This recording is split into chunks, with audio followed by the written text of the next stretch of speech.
Acompáñanos a leer juntos la Biblia en un año con Alexander Suárez. Y en este día nos corresponde los capítulos del 12 al 14 del segundo libro de Reyes. ¿Y dónde nos habíamos quedado en el video anterior? Bueno, ya la familia de Jezabel en el norte habían desaparecido. Tenemos un nuevo rey en Israel, en ese reino dividido. En el trono de Samaria, capital de Israel. Sí, hermano, Samaria era capital de Israel. Judá tenía por capital Jerusalén, porque tenemos dos naciones divididas. Bueno, ahora en el trono de Samaria se sienta Jehú. En Siria ya está Hazael, y todavía estamos en el tiempo del profeta Eliseo. En Judá tenemos a Jorán y a Ocosías. Ocosías era hijo de Jorán y Atalía. Atalía era hija de Jezabel. Por lo tanto, este periodo histórico es un periodo de degradación moral y espiritual. Pero Acab y Jezabel y Ocosías, el hijo de Acab y Jezabel, y Jorán ya no estaban. La hija de Jezabel, Atalía, mandó a matar a todos los descendientes de David. Pero no contó con que había un niño que fue resguardado, llamado Joás, niño de 7 años, fue resguardado y fue proclamado rey en el sur, allí en Jerusalén. Y su tutor era el sacerdote Joiada. Estos nombres son importantes. Son muy importantes, principalmente Joiada. Porque Joás va a ser instruido por él, pero cuando Joás crezca y ya tome sus propias decisiones, veremos cómo es el comportamiento humano. Cómo es la realidad del ser humano cuando asume el poder. Con este contexto, entonces abrimos nuestras Biblias en el capítulo número 12 del segundo libro de los Reyes. En el 7º año de Jehú comenzó a reinar Joás. Fíjate, Joás empezó a reinar a los 7 años en el 7º año de Jehú. Toda esa crisis de la muerte de los descendientes de Jezabel y el gobierno, el dominio de facto de Atalía ocurrió en el mismo tiempo. Entonces, Joás comienza a reinar en el 7º año de Jehú y Joás tenía 7 años y reinó 42 años en Jerusalén.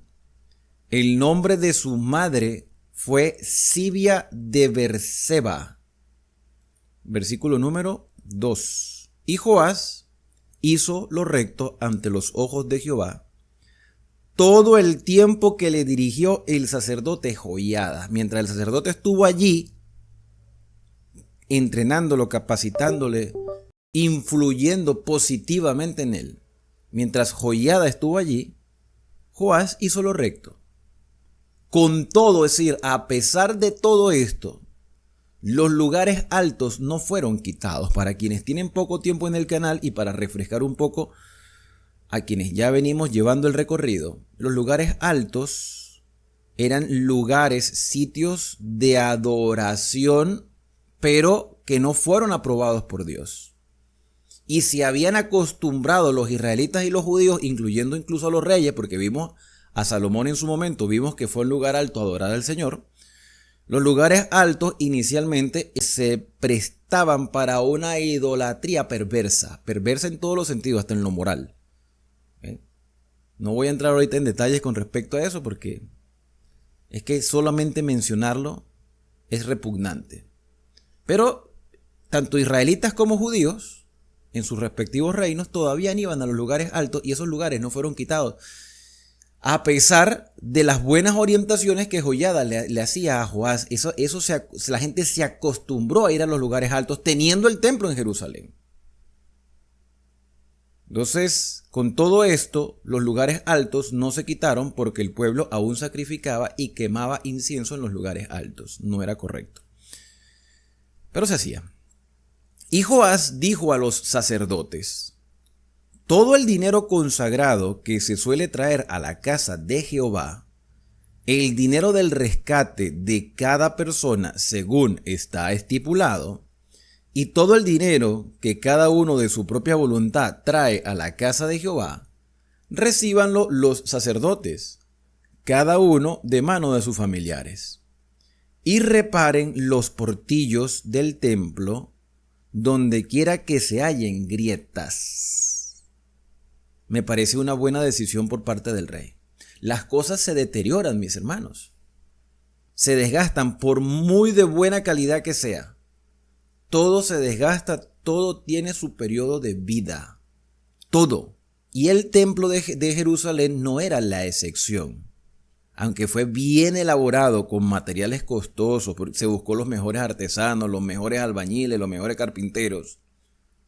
Ya había transcurrido bastantes años desde la muerte de Salomón, que fue el que construyó el templo. Y en todos esos años hubo grietas en las paredes. Eso es normal. En todas las casas hay grietas. En todas las casas hay que hacer mantenimiento. El templo necesitaba mantenimiento.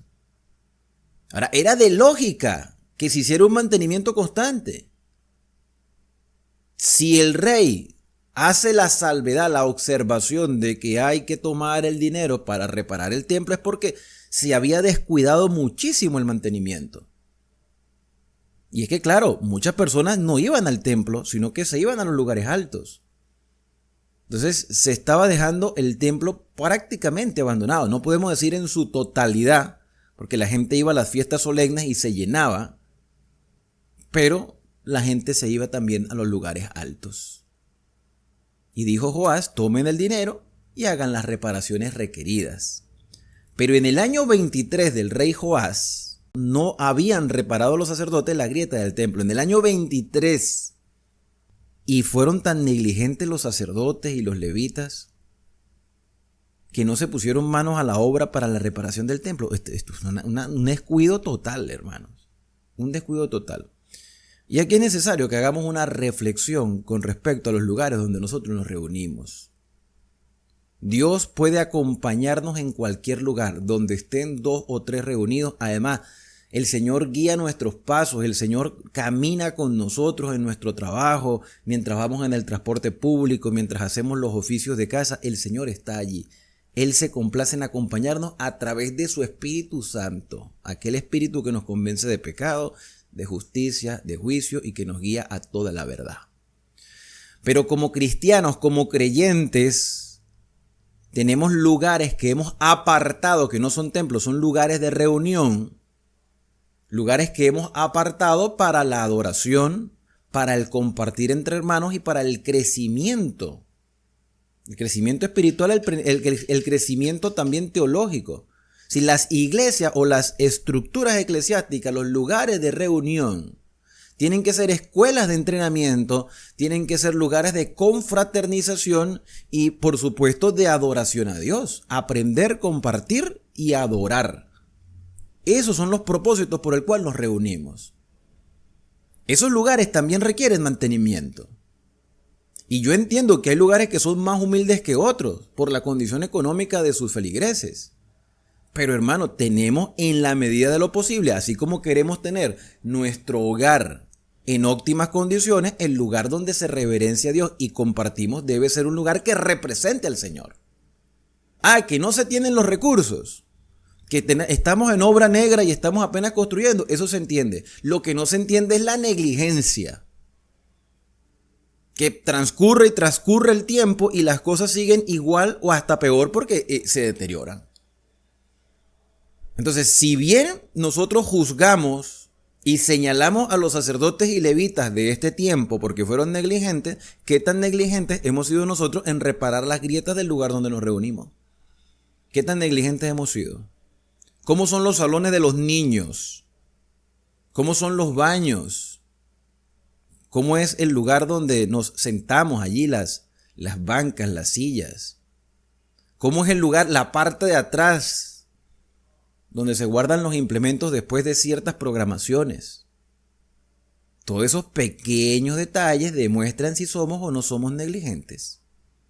Llamó entonces el rey Joás al sumo sacerdote Joiada, al cual le debía respeto, y a los sacerdotes y le dijo: ¿por qué no reparáis las grietas del templo? ¿Qué pasa? ¿Por qué transcurren los días, los meses, los años y ustedes no reparan el templo? Ahora pues, no toméis más el dinero de vuestros familiares, sino dadlo para reparar las grietas del templo. Yo les di la oportunidad de que ustedes administraran bien los recursos, pero mira, te están descuidando la estructura, que es el lugar donde la gente viene a adorar, a traer los sacrificios. Si nosotros descuidamos el santuario, descuidamos el templo, la gente va a seguir yendo a los lugares altos. Y los sacerdotes consintieron en no tomar más dinero del pueblo, ni tener el cargo de reparar las grietas del templo. Mas el sumo sacerdote Joiada tomó un arca e hizo una tapa, en la tapa hizo un agujero y la puso junto al altar, a la mano derecha, así que se entra por el templo de Jehová, y los sacerdotes que guardaban la puerta ponían allí todo el dinero que se traía a la casa de Jehová. Y cuando veían que había mucho dinero en el arca, venía el secretario del rey y el sumo sacerdote y contaban el dinero que hallaban en el templo de Jehová y lo guardaban. Y daban el dinero suficiente a los que hacían la obra, o sea, los maestros de construcción, y a los que tenían a su cargo la casa de Jehová, y ellos lo gastaban para pagar a los carpinteros y maestros que reparaban la casa de Jehová. Claro, aquí lo que sucede es lo siguiente. Como todo lo que llevaba, en este caso Judá, porque por el contexto muy pocos de Israel ya iban al templo, preferían ir a los lugares altos. Todas esas ofrendas evidentemente caían en manos de los sacerdotes y levitas. El diezmo, y eso lo estudiamos cuando hicimos la lectura del Pentateuco, los diezmos eran para los levitas, que eran los ayudantes, y las ofrendas eran para los sacerdotes. Eso fue lo que nosotros habíamos leído. En este caso, ya las personas que dieran de corazón, lo que depositaban en el arca, entonces era para la construcción.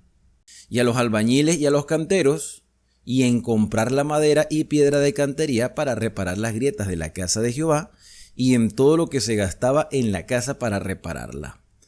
Mas de aquel dinero que se traía a la casa de Jehová, no se hacían tazas de plata, o sea, no se hacía nada a excepción de la reparación de las grietas. No se hacían tazas de plata, ni despabiladeras, ni jofainas, ni trompetas, ni ningún utensilio de oro ni de plata se hacía para el templo de Jehová, porque lo daban a los que hacían la obra y con él reparaban la casa de Jehová. Se pagaba la mano de obra y la compra de materiales, mas no se hacían nuevos utensilios.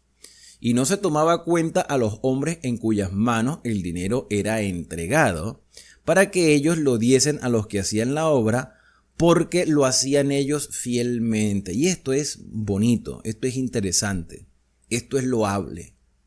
A pesar de toda la degradación moral, social, espiritual, a pesar de la negligencia de sacerdotes y levitas en ponerse manos a las obras, a pesar de eso, las personas fueron generosas de corazón, les nació dar para la reparación del templo, y quienes recibían el dinero, los maestros de construcción, que seguramente también se encargaban de la compra de materiales, ellos practicaban la honestidad, eran responsables y honestos.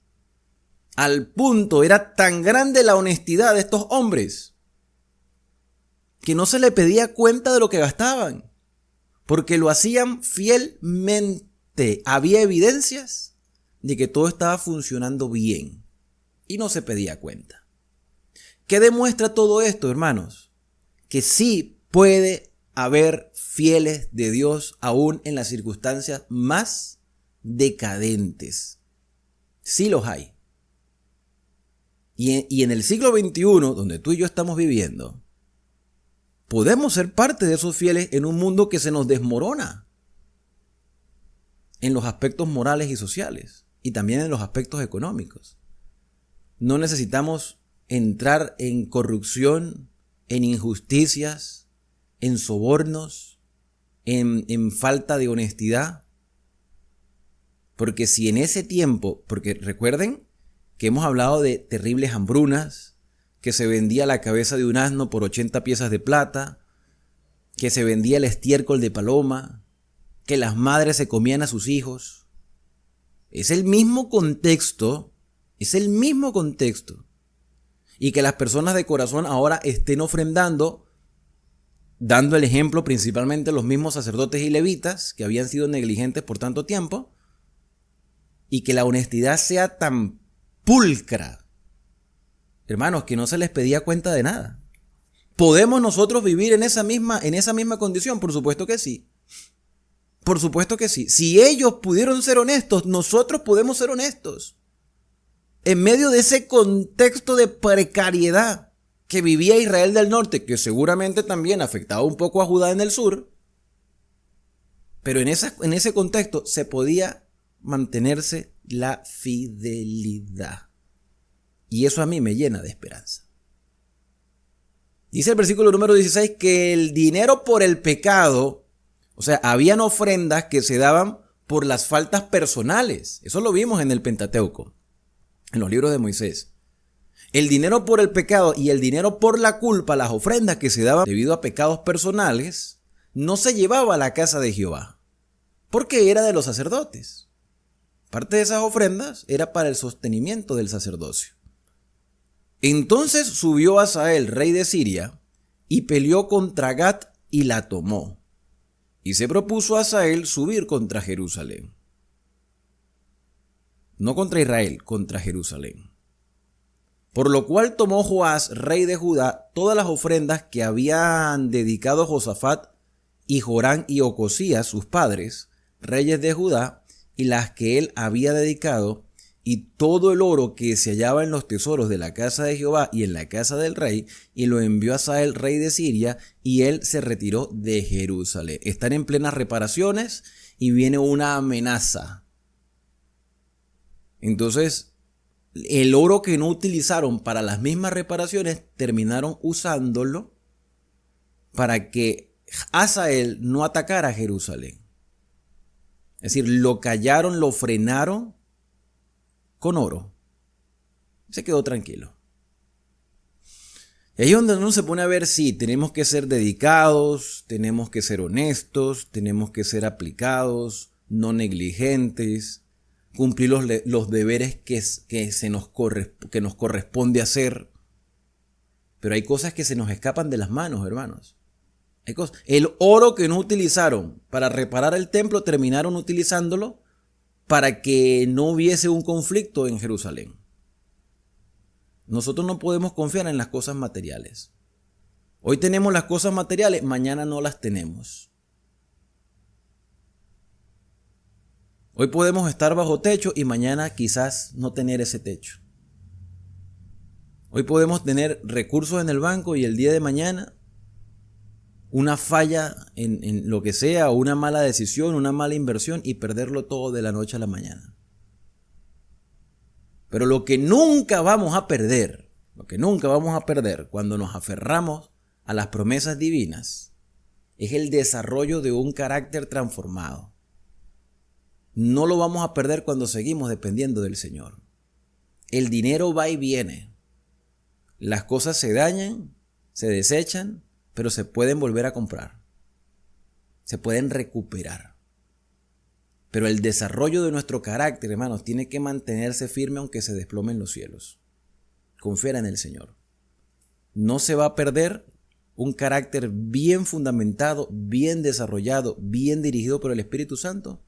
No se va a degradar de la noche a la mañana. Se va a conservar para la gloria del Señor. Y es lo único que vamos a llevar al cielo. Un carácter desarrollado, un carácter fortalecido. Bueno, dice el versículo número 19, los demás hechos de Joás y todo lo que hizo no está escrito en el libro de las crónicas de los reyes de Judá. Es decir, los libros de crónicas que vamos a leer más adelante. Y se levantaron sus siervos y conspiraron en conjuración y mataron a Joás en la casa de Milo cuando descendía él a Sila. Hay cosas aquí que nosotros solamente lo vamos a entender leyendo los libros de crónicas.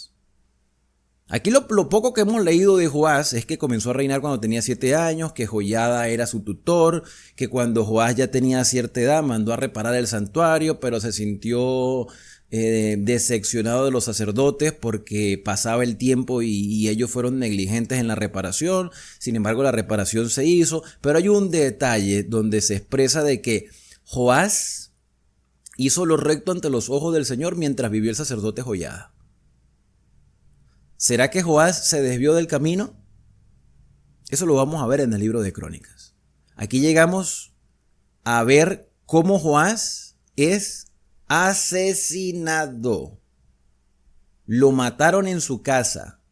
Si hubiese sido un rey íntegro durante todo su reinado, sin necesidad de depender del apoyo de Joiada, quizás esta muerte no hubiese sucedido.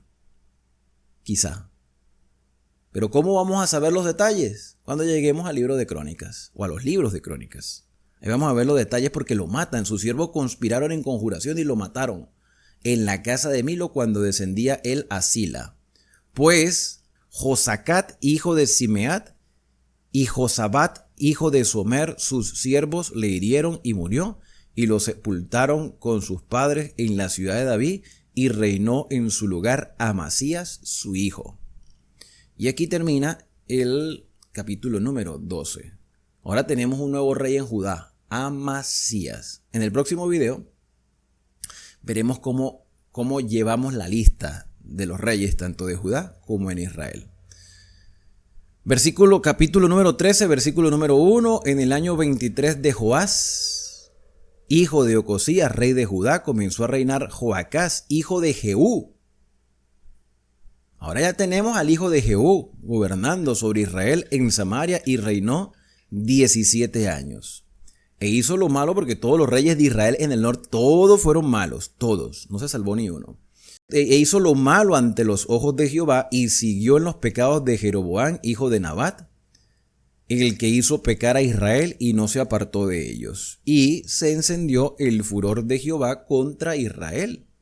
Y los entregó en mano de Hazael, el mismo Hazael que había ido a atacar a Jerusalén, pero Joás les dio todo el oro o parte del oro que se consiguió en la casa de Jehová para aplacar esta hambre de guerra que tenía Hazael. Bueno, ahora Hazael ataca a Israel del norte y en mano de Ben-Hadad, hijo de Hazael, por largo tiempo. Oye, qué interesante que el hijo de Hazael se llamaba Ben-Hadad como el rey anterior que el mismo Hazael mató. A mí me parece interesante esto. Hazael mata a Ben-Hadad, que era el rey, estaba enfermo y Hazael había consultado, eso lo vimos en el video anterior, Hazael había consultado a Eliseo y Eliseo le dijo, mira, de la enfermedad se va a curar, pero se va a morir. Y tú serás el próximo rey de Siria.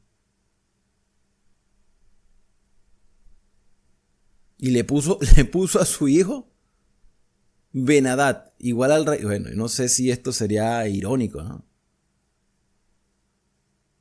Mas Joacás oró en presencia de Jehová y Jehová lo oyó porque miró la aflicción de Israel, pues el rey de Siria los afligía. Joacás tampoco fue bueno. Recuerden que todos los reyes de Israel, todos fueron malos. Todos. Y sin embargo, Joacás ora al Señor y el Señor escucha su oración. Si Joacás era malo y ora al Señor y el Señor lo escucha, aquí hay dos cosas importantes. Número uno, que Dios no rechaza a nadie cuando esa persona lo busca de corazón. Pero si Joacás fue malo igual que los demás, ¿por qué Dios lo escucha entonces? Y aquí se confirma lo que hemos venido diciendo en los otros capítulos, que el Señor provee bendición gracias a los fieles que están alrededor de los infieles. Dios protege a Israel en el norte no por la fidelidad del rey, ni por su honestidad, sino por la fidelidad de un grupo de personas que vivían en Israel. Y claro, el rey se beneficiaba de eso. Y dio Jehová salvación a Israel, y salieron del poder de los sirios, y habitaron los hijos de Israel en sus tiendas como antes. Con todo esto no se apartaron de los pecados de la casa de Jeroboam, el que hizo pecar a Israel, y en ellos anduvieron. Y también la imagen de Acera permaneció en Samaria. No hubo reformas en Israel. No hubo ni una reforma en Israel. Había reformas personales, había personas fieles, pero en la tónica general, promovido por los reyes, no había reforma. Y no podemos depender de la reforma que hagan otras personas, porque la experiencia de salvación tiene que ser individual. Pero, dice aquí, no le había quedado gente a Joacás, sino 50 hombres de a caballo, 10 carros y 10,000 hombres de a pie, pues el rey de Siria los había destruido y los había puesto como el polvo para hollar. El resto de los hechos de Joacás y todo lo que hizo y sus valentías no está escrito en el libro de las crónicas de los reyes de Israel. Y durmió, se murió. Lo que pasa es que la muerte es como un sueño. ¿Sabes que muchos me han preguntado, desde que aperturé este canal, me han preguntado siempre por el concepto que tengo yo sobre el estado de los muertos?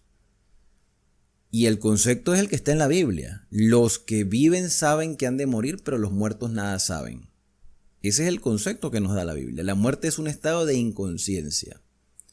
Y el Señor Jesús, cuando estuvo en su ministerio terrenal, Él comparó la muerte con un sueño.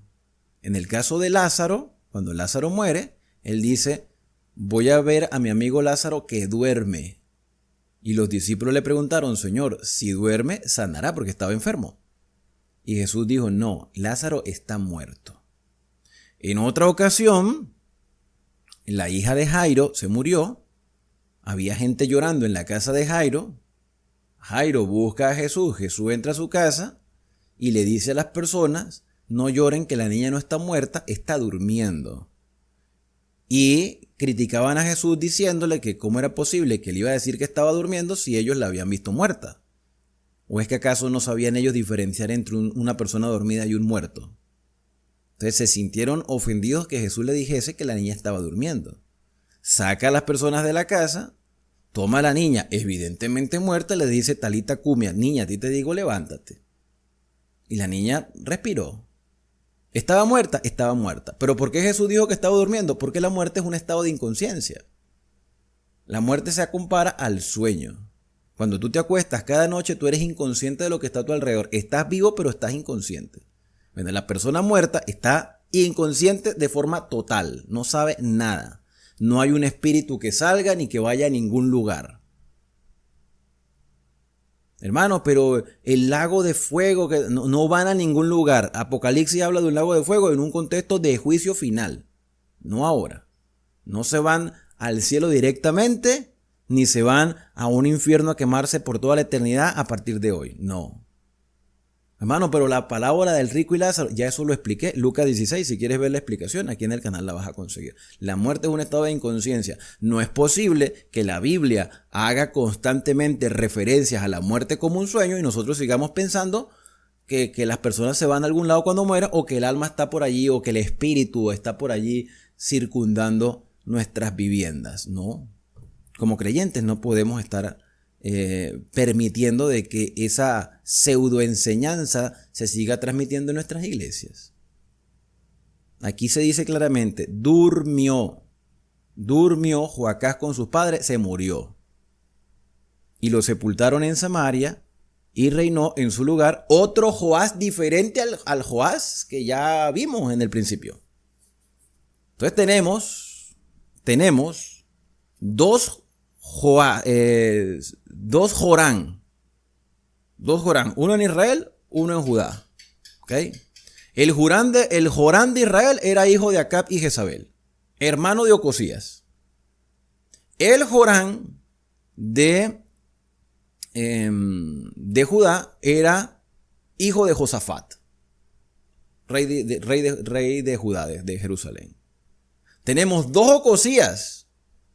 Un Ocosías que era hijo de Acab y Jezabel, hermano de Jorán. Y tenemos a un Ocosías, hijo de Jorán en Judá. Tenemos ahora dos Joás. Dos Joás. Joás, el niño de 7 años, que Joiada lo entrenaba en Judá. Y tenemos ahora este Joás, que era hijo de Joacás en Samaria. ¿Te das cuenta? Tenemos reyes con los mismos nombres, pero son personas diferentes. En el año 37 de Joás, rey de Judá, comenzó a reinar Joás, hijo de Joacás. Y lo interesante es que estos reyes gobernaron en paralelo, ¿no? Con los mismos nombres y casi en el mismo tiempo. Ahí lo dice. En el año 37 de Joás, rey de Judá, comenzó a reinar Joás, hijo de Joacás, sobre Israel en Samaria, y reinó 17 años. E hizo lo malo ante los ojos de Jehová, igual que su padre y que todos los demás. Hizo lo malo ante los ojos de Jehová, no se apartó de todos los pecados de Jeroboam, hijo de Nabat, el que hizo pecar a Israel, en ellos anduvo. Los demás hechos de Joás, no hay más nada que decir por ahora, y todo lo que hizo y el esfuerzo con que guerreó contra Amasías, rey de Judá, no está escrito en el libro de las crónicas de los reyes de Israel. Amasías, rey de Judá. ¿Cómo se llamaba el papá de este Joás? Joacás. Ok. Joacás. Y Joacás era hijo de Jehú. ¿Sí? Ahí lo dice, mira. Joacás era hijo de Jehú. Y Amasías era hijo de Joás, de Judá. Bueno, los demás hechos de el Joás del norte y todo lo que hizo y el esfuerzo con que guerreó contra Amasías, rey de Judá, no está escrito en los libros de las crónicas de los reyes de Israel. Y durmió Joás con sus padres. Y se sentó Jeroboam sobre su trono, y Joás fue sepultado en Samaria con los reyes de Israel. Ahora tenemos un segundo Jeroboam. Si bien tenemos dos Jorán, uno en Israel, otro en Judá, dos Ocosías y dos Joás, ahora tenemos dos Jeroboam, pero a este Jeroboam se le conoce como Jeroboam II. Mira, hay que ser malo y hay que querer llevarle la contraria a Dios, como lo hacía Acab, que hacía todo para irar a Dios, para ponerle a su hijo Jeroboam. Eso es como que si yo le fuera a poner a un hijo mío o a un nieto, ponle Judas o ponle Caín, que es un nombre bonito, ¿no? Y se lo unen los dos, Judas, Caín, es un nombre muy bonito por lo que significa el nombre. Judas es alabanza, viene de Judá, alabanza. Y Caín, varón de alabanza. Pero yo estoy convencido que nadie le pondría a sus hijos Judas Caín. Porque aunque los nombres tengan bonito significado, las personas que los portaron o a quien hacemos referencia de que portaron esos nombres fue un asesino y un traicionero. Entonces, ¿qué estaba pensando este Joás para colocarle a su hijo Jeroboam? ¿Qué estaba pensando? Jeroboam II, así le dicen los teólogos.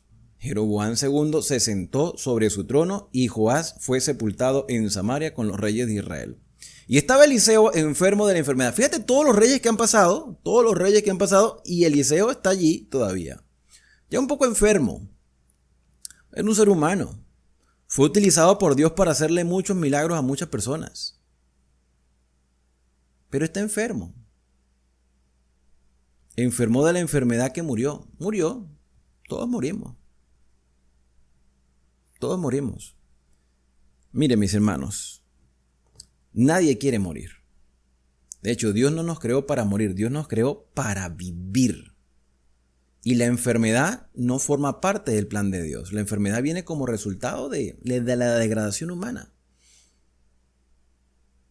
Después de tantos milagros que hizo Eliseo, ¿podía Eliseo pedir por un milagro? ¿Podía Eliseo pedir sanidad? Sí. Sí podía. Y hasta Dios se lo hubiese dado. Pero ¿por cuánto tiempo? ¿Por cuánto tiempo? Tú y yo somos mortales, hermanos. Tenemos que estar conscientes que en este momento somos mortales. Yo sé que hay personas que están afligidos por enfermedades, oran para que haya sanidad. Yo eso lo entiendo. Yo no quiero Mira, los que me conocen, los que han intimado conmigo, saben que yo odio las enfermedades. Y yo odio tanto las enfermedades, y ustedes me van a disculpar lo que yo voy a decir, pero yo no tengo el don de visitar hospitales. A mí me aterran los hospitales, las clínicas. Y las veces que he ido, pues he ido porque un familiar, un conocido.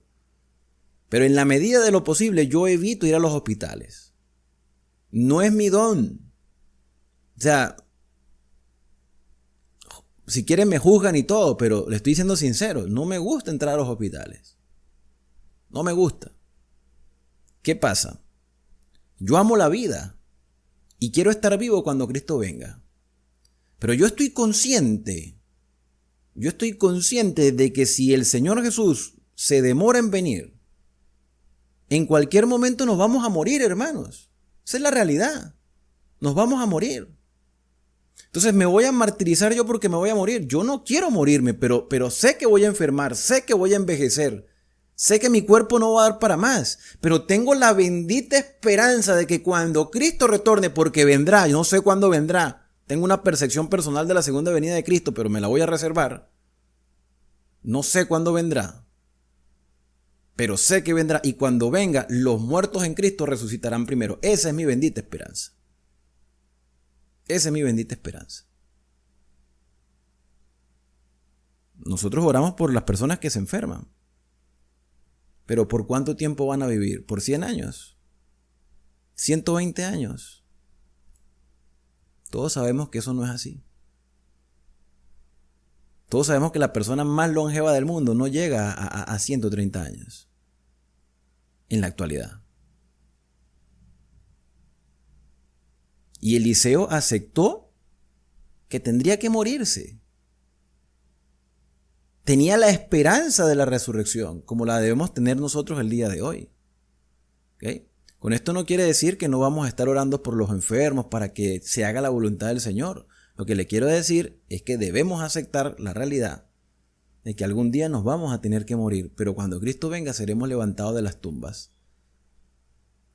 Bueno, entonces Eliseo enfermó de la enfermedad de la cual se murió y descendió a él Joás, rey de Israel, y llorando delante de él y dijo: Padre mío, carro de Israel y gente de a caballo. Yo pienso que Eliseo se ganó la simpatía de la mayoría de los reyes en Israel en el norte, que era donde estaba su trabajo. Su trabajo profético estaba en Israel en el norte. Pero a pesar de que los reyes le tenían simpatía y respeto, le respetaban mucho a Eliseo, aún así los reyes fueron malos. Claro, aquí llega el rey Joás, llora y le dijo a Eliseo: toma un arco y unas saetas. Tomó él entonces un arco y unas saetas, y luego dijo Eliseo al rey de Israel: pon tu mano sobre el arco. La mayoría de estos reyes en Israel, Eliseo los vio niños y después ya los vio adultos en el trono. Y ahora aquí a este Joás, que seguramente lo vio desde muy niño, o lo vio hasta nacer, le está brindando una oportunidad para ver la grandeza del Señor. Eliseo le dice: mira, pon tu mano sobre el arco. Y él, versículo número 16, y puso él su mano sobre el arco. Entonces puso Eliseo sus manos sobre las manos del rey y dijo: abre la ventana que da al oriente. Y cuando él la abrió, dijo Eliseo: tira. Y tirando él, dijo Eliseo: saeta de salvación de Jehová y saeta de salvación contra Siria, porque herirás a los sirios en Afet hasta consumirlo. No es la primera vez que Dios le da una victoria a Israel del norte con un rey perverso. No es la primera vez. Dios le dio muchas oportunidades a estos reyes en el norte. Muchas. Las desperdició Jeroboam, las desperdició Baasa, las desperdició Acab con Eliseo, las desperdició Jehú, que fue ungido por el profeta del Señor para que fuese el próximo rey de Israel. ¿La desperdiciaría Joás? Eliseo le está diciendo, el Señor te dará salvación contra los sirios. Y le volvió a decir, toma las saetas, y luego que el rey de Israel las hubo tomado, le dijo, golpea la tierra. Y él la golpeó 3 veces y se detuvo. Entonces el varón de Dios, enojado contra él, le dijo, al dar 5 o 6 golpes, hubieras derrotado a Siria hasta no quedar ninguno. Pero ahora solo 3 veces derrotarás a Siria. Bueno, tú puedes pensar, le dijo golpea, pero no le dijo cuántas veces. O sea, quizás en el idioma hebreo, a diferencia de nuestro castellano que tiene muchas variantes, el idioma hebreo es preciso, ¿ok? El idioma hebreo no va con rodeos. Si Eliseo le dijo golpea, él tenía que golpear hasta que el profeta le dijese detente. No le dijo simplemente da un golpe, no, golpea. Hay una continuidad, golpea. Después que yo te diga que deje de golpear, dejarás de golpear. Golpea, pa, pa, pa, pero lo hizo 3 veces nada más. Entonces Eliseo se molestó porque sabía lo que le estaba diciendo. ¿Lo entendió o no lo entendió Joás? Quizás nosotros en nuestro castellano o nuestra manera de ver las cosas en el siglo XXI, digo, no especificó cuántas veces. Sí, pero en la manera de hablar se podía entender de que hagas un golpe continuo. Sigue golpeando. Cuando tú dices aplaudan, o es que damos un solo aplauso. Aplaudan, hacemos así, ya. No. Pues aplauda tú, haces varios aplausos. Por cierto que aplauso en hebreo es kapain.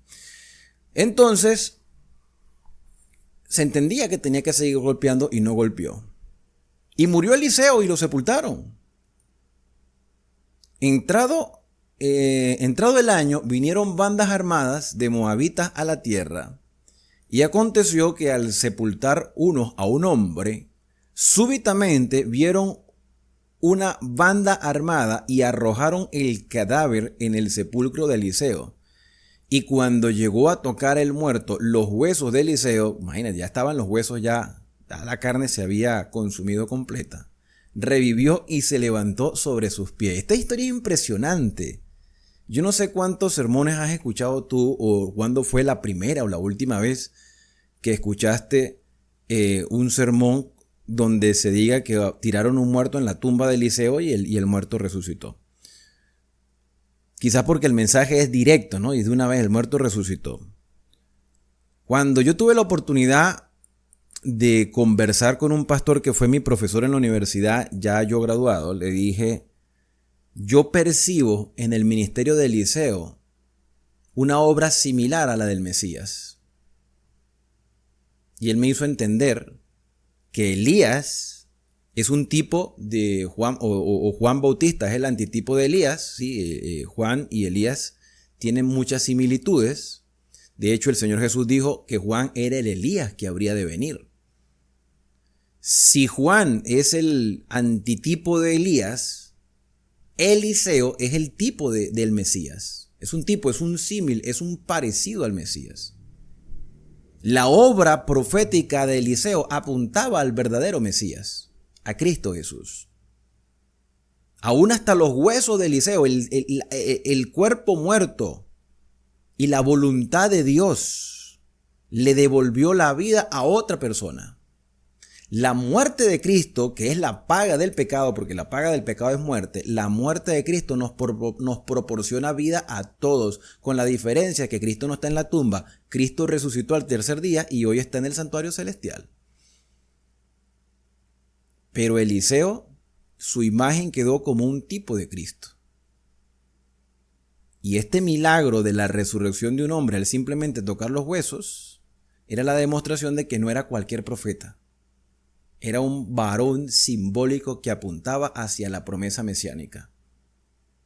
Y esa es la razón de cual se ven, o sea, la razón por la cual salen estos milagros, o se ven estos milagros. Versículo número 22. Hazael, pues rey de Siria, afligió a Israel todo el tiempo de Joacás, mas Jehová tuvo misericordia de ellos y se compadeció de ellos y los miró a causa del pacto de Abraham, Isaac y Jacob, y no quiso destruirlos ni echarlos de delante de su presencia hasta hoy que se escribió este libro. ¿Okay? No hasta hoy siglo XXI, no, hasta el momento en que se escribió el libro. Dios siguió extendiendo misericordia. Ahí lo dice, Jehová tuvo misericordia de ellos y se compadeció de ellos y los miró a causa del pacto que había hecho con Abraham. Pero déjenme decirles, mis queridos hermanos, déjenme decirles que la gracia del Señor, que es infinita, tiene un límite de tiempo. Apocalipsis lo deja claro. El que está sucio sigue ensuciándose, el que está limpio sigue santificándose. El periodo de gracia tiene un final. La gracia de Dios es abundante, pero el tiempo se nos agota. Porque tú y yo no somos perennes, no somos eternos hasta el que el Señor venga a buscarnos. Y te puedo decir que el Señor tuvo misericordia hasta el día en que desapareció Israel como nación. Fueron deportados. Y eso lo vamos a ver más adelante. Y solamente quedó el reino de Judá, más nada. La Israel, y yo lo he dicho en repetidas ocasiones, la Israel de hoy, la nación a la cual se le adjudica ese nombre, no es la misma Israel de los tiempos bíblicos. Es el mismo territorio, pero no es la misma población. Evidentemente no, en ningún país tampoco. Pero ese Israel se quiere tomar los atributos de la Israel bíblica como que si estuviesen todavía en ese pacto de relación con Dios. Los judíos, que es una religión, el judaísmo, todavía está esperando al Mesías, pero el Mesías ya vino. Y eso es lo que diferencia el judaísmo del cristianismo. El judaísmo tiene muchas cosas buenas, pero lamentablemente han aceptado o han rechazado al Mesías, cosa que ya el cristianismo ha aceptado. El cristianismo también tiene muchas cosas que reformarse. ¿Qué les quiero decir con todo esto? Así como Dios tuvo misericordia de Israel, así ha tenido misericordia de nosotros a pesar de todos los errores que hemos cometido. Si Dios extendió su misericordia a un Israel degradante, déjeme decirles que tú y yo no somos mejores que ellos. También hemos recibido la misericordia de Dios. Y murió Hazael, versículo 24, rey de Siria, y reinó en su lugar Ben-Hadad su hijo. Y, versículo 25, Joás, hijo de Joacás, versículo 25, y volvió Joás, hijo de Joacás, y tomó la mano de Ben-Hadad, hijo de Hazael. Tomó de la mano de Ben-Hadad. Vamos a repetir otra vez este versículo. Y volvió Joás, hijo de Acaz, y tomó de mano de Ben-Hadad, hijo de Hazael, las ciudades que éste había tomado en guerra, de mano de Joacás su padre. 3 veces lo derrotó Joás y restituyó las ciudades a Israel. ¿Qué vemos acá? A un segundo Ben-Hadad, hijo de Hazael, que no tenía el temple ni la fuerza de su padre. Así que Israel recupera los territorios que Siria le había quitado. Capítulo número 14. El último capítulo por el día de hoy. Este capítulo 14 dice que en el segundo año de Joás, hijo de Acaz, rey de Israel, comenzó a reinar Amasías, rey de Israel, y comenzó a reinar Amasías, hijo de Joás, en Judá. Cuando comenzó a reinar era de 25 años y 29 años reinó en Jerusalén. El nombre de su madre fue Joadán de Jerusalén. E hizo lo recto. Mira, sí había reyes buenos en Judá. En Israel no, en Judá. Y él hizo lo recto ante los ojos de Jehová, aunque no como David su padre, que hizo conforme a todas las cosas que había hecho Joás su padre. Hizo conforme a todas las cosas que había hecho Joás su padre. Con todo esto, los lugares altos no fueron quitados, porque el pueblo aún sacrificaba y quemaba incienso en esos lugares altos. Y cuando hubo afirmado en sus manos el reino, mató a los siervos que habían dado muerte al rey su padre. A este Joás lo habían asesinado sus siervos. A Amasías, que se llamaba Amasías, comenzó un buen reinado. No era perfecto, pero hizo lo recto ante los ojos del Señor, por lo menos hasta ahora. Pero hizo venganza por la muerte de su padre. Pero no mató a los hijos que le dieron muerte. Sí, dejó a la familia de estos asesinos, los dejó vivos, conforme a lo que está escrito en el libro de la ley de Moisés, donde Jehová mandó diciendo: no matarás a los padres por los hijos, ni a los hijos por los padres, sino que cada uno morirá por su propio pecado. Este mató asimismo a 10,000 edomitas en el Valle de la Sal, y tomó a Selá en batalla y la llamó Jocteán hasta hoy.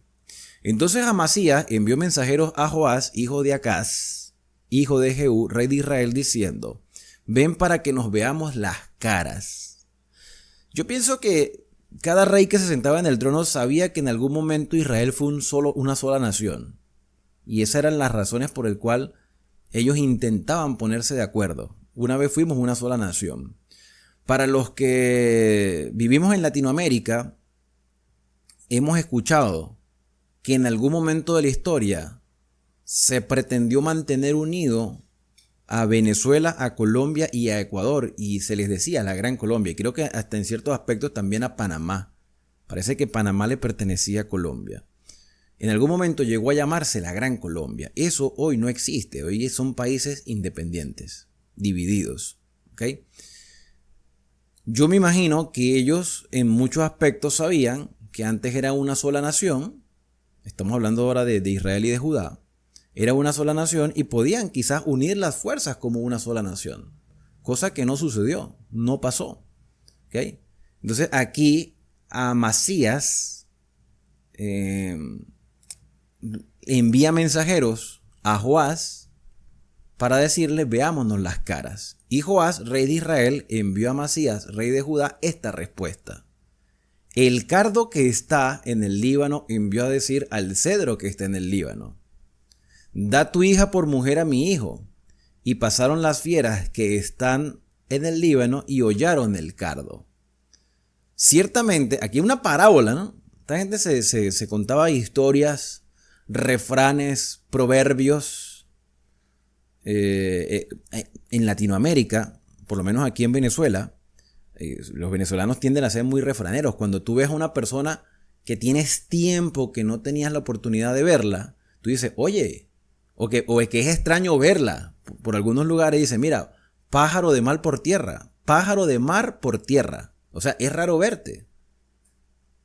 Bueno, esta parábola que pronuncia el rey de Israel compara al rey de Judá con un cardo y se compara a sí mismo con un cedro. Yo soy más fuerte que tú. Y te pueden pisar, tú no eres nadie, tú eres insignificante. Le envió un mensaje de desaliento. Ciertamente has derrotado a Edom, le dice el de Israel al de Judá, y tu corazón se ha envanecido. Gloríate pues, mas quédate en casa. ¿Para qué? ¿Para qué te metes en un mal para que caigas tú y Judá contigo? Pero Amasías no escuchó, por lo cual subió Joás, rey de Israel, y se vieron las caras él y Amasías, rey de Judá, en Beth-Semes, que es Judá. Así que Amasías, con esta invitación de verse, en realidad lo interpretó el rey de Israel como una declaración de guerra. Veámonos las caras. ¿Quieres pelear conmigo? Tú pudiste vencer a otros. A mí no me vas a vencer. Yo soy más fuerte que tú. Y aún así persistieron, o por lo menos Amasías persistió en un encuentro. Judá cayó delante de Israel. En cierto sentido, con todo y lo arrogante que era el rey de Israel, tuvo razón, porque Judá perdió la batalla. Y huyeron cada uno a su tienda. Además, Joás, rey de Israel, tomó a Amasías, rey de Judá, hijo de Joás, hijo de Ocosías, en Beth-Semes, y vino a Jerusalén y rompió el muro de Jerusalén hasta la puerta de Efraín, hasta la puerta de la esquina, 400 codos. Y tomó todo el oro y la plata y todos los utensilios que fueron hallados en la casa de Jehová. O sea, un israelita que está sentado en el trono de Samaria va y saquea el templo de Jerusalén. Para que veas cómo estaba la situación. Saquea el templo de Jerusalén. Por eso es que todos los reyes de Israel fueron malos. Tomó el oro, la plata y todos los utensilios que fueron hallados en la casa de Jehová y en los tesoros de la casa del rey, y a los hijos tomó en rehenes y volvió a Samaria. Los demás hechos que ejecutó Joás y sus hazañas, y cómo peleó contra Amasías, rey de Judá, ¿no está escrito en el libro de las crónicas de los reyes de Israel? Y durmió Joás con sus padres y fue sepultado en Samaria con los reyes de Israel. Y reinó en su lugar Jeroboam su hijo, Jeroboam II. Amasías, hijo de Joás, rey de Judá, vivió después de la muerte de Joás, hijo de Joacás, rey de Israel, 15 años. Los demás hechos de Amasías no están escritos en el libro de las crónicas de los reyes de Judá. Como queriendo decir, si quieren saber más, vayan al libro de las crónicas. Conspiraron contra él en Jerusalén y él huyó a Laquis, pero le persiguieron hasta Laquis y allí lo mataron. Mataron a Amasías. Lo trajeron luego sobre caballos y lo sepultaron en Jerusalén con sus padres en la ciudad de David. Entonces todo el pueblo de Judá tomó a Azarías, que era de 16 años, y lo hicieron rey en lugar de Amasías su padre. Se mantuvo la genealogía en Jerusalén. Reedificó él a Elat y la restituyó a Judá después que el rey durmió con sus padres. El año 15 de Amasías, hijo de Joás, rey de Judá, comenzó a reinar Jeroboam, hijo de Josías, sobre Israel en Samaria. Y reinó 41 años. E hizo lo malo ante los ojos de Jehová, y no se apartó de todos los pecados de Jeroboam, hijo de Nabat, el que hizo pecar a Israel.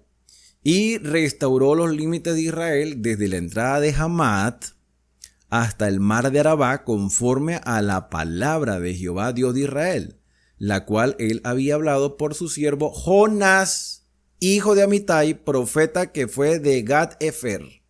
Jonás, hijo de Amitai, es el mismo Jonás del libro que lleva su nombre, el libro de Jonás, el que se lo tragó el pez y fue expulsado en la orilla para ir a llevar un mensaje a los ninivitas. Ese es el mismo Jonás. Así que cuando vayamos a leer el libro de Jonás, ya sabemos en qué contexto histórico se encuentra. En el contexto histórico de Jeroboam II y de Amasías. Amasías en Judá y Jeroboam II en Israel. Ahí está Jonás, el profeta. Interesante libro que vamos a leer más adelante. Porque Jehová miró la muy amarga aflicción de Israel, que no había siervo ni libre ni quien diese ayuda a Israel, y Jehová no había determinado raer el nombre de Israel debajo del cielo todavía. Por lo tanto, los salvó por mano de Jeroboam, hijo de Joás. Digo todavía porque la historia va a mostrar que sí, Israel desaparece del mapa por un sitio de una nación extranjera. Si no me equivoco, creo que fue Asiria, los asirios. Y bueno, aquí en este momento lograron una victoria. Los demás hechos de Jeroboam y todo lo que hizo y su valentía y todas las guerras que hizo y cómo restituyó el dominio de Israel a Damasco y a Hamat, que habían pertenecido a Judá, no está escrito en el libro de las crónicas de los reyes de Israel. Los reyes de Israel, en este caso Jeroboam, también salió para atacar a Judá. Y durmió Jeroboam con sus padres, los reyes de Israel, y reinó en su lugar Zacarías, su hijo. Y aquí se termina el relato por el día de hoy. ¿Cuáles son las lecciones principales de estos capítulos leídos? Bueno, no podemos poner la confianza en el ser humano. No podemos poner la confianza en las cosas materiales.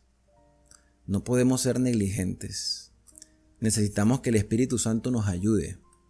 nos fortalezca, que tengamos la bendita esperanza de la resurrección, que entendamos que Dios tiene el control de todas las cosas. Cuando nosotros vemos la perspectiva del plan de Dios en cada uno de estos relatos que a la final apuntan al Mesías, porque todos estos relatos lo que muestran es la decadencia del ser humano que necesita un Salvador. No se puede poner la confianza en los reyes. Hay unos reyes que comienzan bien y terminan mal. Hay reyes que comienzan mal y por el camino se acomodan y otros no se acomodan. El ser humano es inestable, pero la salvación de Dios está al alcance de todos y la misericordia del Señor se conserva para con todas sus criaturas. Y eso, hermanos, saber eso, que Dios brinda oportunidades, que ofrece su gracia, pero que tenemos que estar conscientes de que el tiempo de gracia se termina. Aprovechemos el tiempo fortaleciendo la fe y la esperanza hasta el pronto regreso de Cristo. Por eso mi deseo hoy más que nunca es que Dios te bendiga y te guarde, que haga resplandecer Dios su rostro sobre ti y que tenga de ti misericordia, que el Señor alce sobre ti su rostro y ponga en ti paz.